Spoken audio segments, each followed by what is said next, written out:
everyone. Dr. Nadia Azar here with Drum Talk TV at the NAMM Show 2019.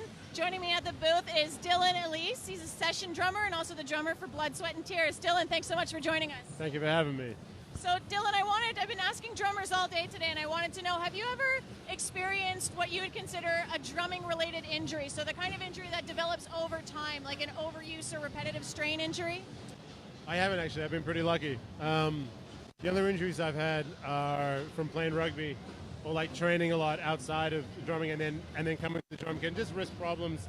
And then I thought maybe it was something to do with drumming, but then I stopped doing certain exercises in the gym, and it alleviated everything when I'm playing the drums. So I've been pretty lucky, yeah. I mean, I get occasional like back problems, but I travel like a lot, so it's probably more so from that. When I play drums, my posture's really good, and I think every other facet of my life, my posture's really bad. But anytime I play drums, I'm up straight, and I don't have any issues. So I've been lucky there. Oh, that's fantastic. So you mentioned posture being really good while you're playing, so that's maybe one thing that helps prevent it. Do you have any thoughts on anything else that you do, whether when you're drumming or outside of drumming, that maybe help keep you injury-free? I think practicing all the time obviously can. Sometimes if you practice too much, it can do harm. But I think practicing for me, it's always worked. I practice every day when I can. If I'm not traveling, then, and it keeps everything limber. And I've never had really muscle injuries or anything like that. I mean, if you don't practice,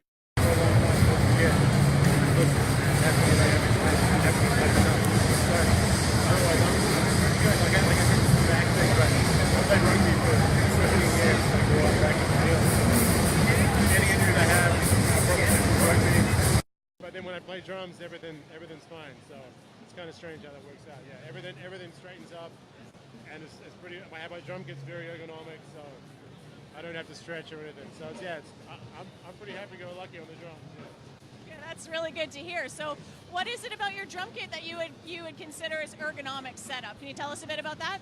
Sure. So I have, with BS&T, so I have two toms up, sometimes three up to 18, 12, 14, 16, and then maybe like 5 or 6 cymbals, but everything's pretty low, it's all pretty flat, and I have long arms, so I could have something a little further away, but maybe I'm a little lazy, so I like to have everything as close as possible. It's all pretty tight, but everything's accessible for match grip and traditional grip, so yeah, just nice and low and tidy. I mean, I see some guys, especially old school drummers, kind of have their cymbals super high, and then guys like Virgil have toms up here, like that looks really impressive to me, but I don't ever want to play drum. That's not something I want to do, I like to be able to reach everything pretty quickly. So yeah, low and tidy and tight. Sounds good. What about when you're playing? Do you do warm-ups, cool-downs, that sort of thing? Man, I used to be a lot better. I don't warm up as much as I should before shows. I kind of use the first song as a warm-up. But yeah, I practice pads and stuff, and I have a Wicked Chops practice pad, which is by your head. So that is great, and it's really good for accuracy, for training, because the thing's tiny. But so that's really cool. Yeah, so it is important to warm up. If it's cold, if we play like an outdoor show and it's cold, you have to warm up. But for the most part, I just get up and play. What about cooling down? Do you have the show doors, yourself down?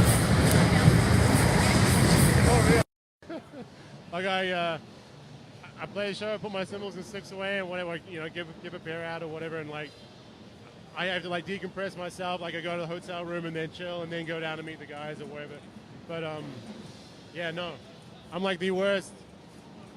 Same with sport, because I still play touch rugby or flag football.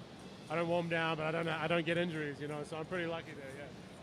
So it's more of a mental cool down after the show than physical one. But for the most part, you should warm up. Warming down, I think. If you're playing sport, it's definitely important. Drums, maybe, you can do that as well, but definitely you should warm up. So, anyone watching, definitely warm up.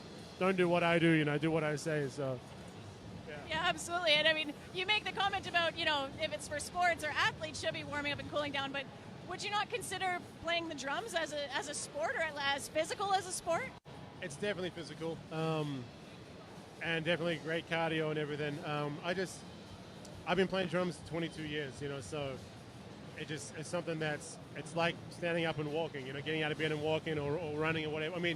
For me, drumming's like walking or breathing. It's just something that happens, and I can put it on. Sure, I get more limber and I get faster as I want, as I'm into playing. But it's like breathing for me, So it's not something I think about having to warm up to breathe, It's like something that I just play, I play and emotion happens. And like if you warm up, you are able to play better, like quicker, or sooner, I should say. But yeah, I never warm down. All right, well, thank you so much for joining me at the booth and for sharing your insights with me.